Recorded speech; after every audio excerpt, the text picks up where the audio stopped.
தமிழகத்தில் அடுத்த ஆட்சி அமைக்கப் போவது யார் என்பது தொடர்பான வாக்கு எண்ணிக்கை விறுவிறுப்பாக நடைபெற்று வரக்கூடிய நிலையில் தற்பொழுது நம்முடன் பத்திரிகையாளர் டிவி சோமு அவர்கள் இருக்கிறார். வணக்கம் திரு சோமு சார்.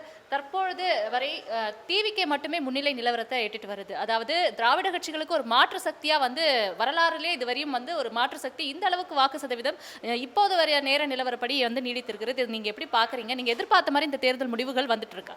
இல்லை, இந்த அளவுக்கு தாவேக்க வாங்குவோம் அப்படின்னு நான் எதிர்பார்க்கல. நான் இதில் ரெண்டு விதமாக சொல்லலாம். ஒன்று, ஒருவேளை இதே நிலை நீடிச்சு இன்னும் தாவேக்க கூடுதல் இடம் வாங்குச்சு, இவர் ஒரு முதலமைச்சர், இவர் ஆட்சிக்கு வரக்கூடிய கட்சியாக இருந்தால் விஜய் தன்னை மாற்றிக்கொள்ள வேண்டும்.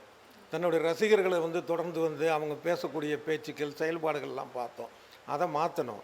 அடுத்தது ஓய்வு பெற்ற ஐஏஎஸ் அதிகாரிகள் இதுங்களை உடன் வச்சுக்கிட்டு, சரியான நபர்களை வச்சுக்கிட்டு ஒரு ஆலோசனை, அதாவது ஒரு அரசு ரீதியாக இருக்கணும் அப்படிங்கிறது கூட இல்லை, தனக்கு ஆலோசனை வழங்கக்கூடியது. இதெல்லாம் மிகப்பெரிய அறிவாளிகளான அனுபவசாலியான அரசியல்வாதிகளும் அதை பண்ணியிருக்கிறாங்க. அடுத்தது இவர் ஒரு வேளை வந்தால் இவருடைய நம்ம தமிழ்நாட்டுடைய ஆண்டு பட்ஜெட் 4 லட்சம் கோடி சுமார்.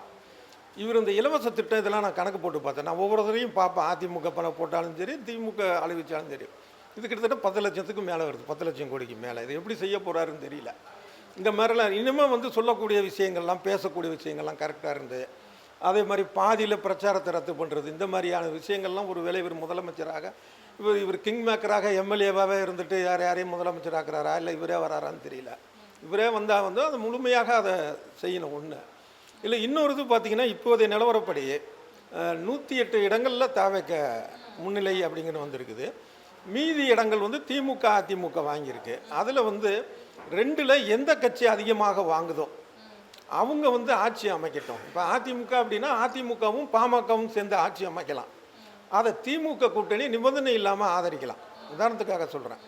அந்த மாதிரி இருந்தால் விஜய் மீதி காலத்தை ஒரு அரசியல் பயிற்சியாக எடுத்துக்கொண்டால் அது அவருக்கும் நல்லது, தமிழ்நாட்டுக்கும் நல்லது.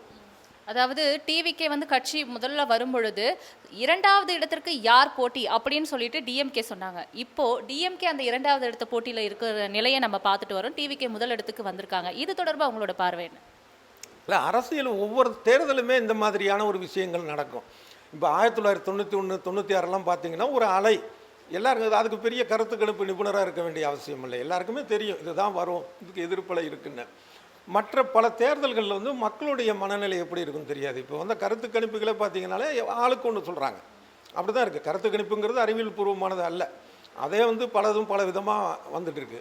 ஆனால் இது மக்களுடைய ஒரு விஷயம். இது ஒரு நம்ம இந்த 2 கட்சிகளுமே, திமுக அதிமுக 2த்துக்குமே இது சரிவு தான் இல்லைங்களா.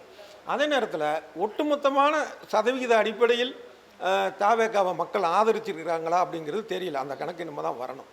ஏன்னா இப்போ மத்திய அரசுலேயே பார்த்தீங்கன்னா 43 பாயிண்ட் சம்திங் இந்த அளவுக்கு தான் ஆதரவு, மக்கள் ஆதரவு வாக்கு சதவிகிதம். மற்றபடி அந்த பார்லிமெண்ட் இடங்கள் நிறையா வாங்கியிருக்காங்க. ஸோ மக்களுடைய ஆட்சிங்கிறது மோடி ஆட்சி, பாஜக ஆட்சிக்கு எதிராக தான் நிறைய பேர் வாக்களிச்சிருக்கிறாங்க, 57% பேர். அதனால் இது எந்த சதவீத வாக்கு சதவீதம்னு நமக்கு தெரியல. ஆனாலும் நான் சொன்னது போல் ஒரு வாய்ப்பு இவருக்கு அமைந்து விஜய் அந்த ஒரு ஆட்சிக்கு வரும் பட்சத்தில் தன்னை தகுதிப்படுத்திக் கொள்ள முயல வேண்டும். நிச்சயமா சார். ரொம்ப நன்றி உங்கள் நேரத்தை பகிர்ந்ததுக்காக.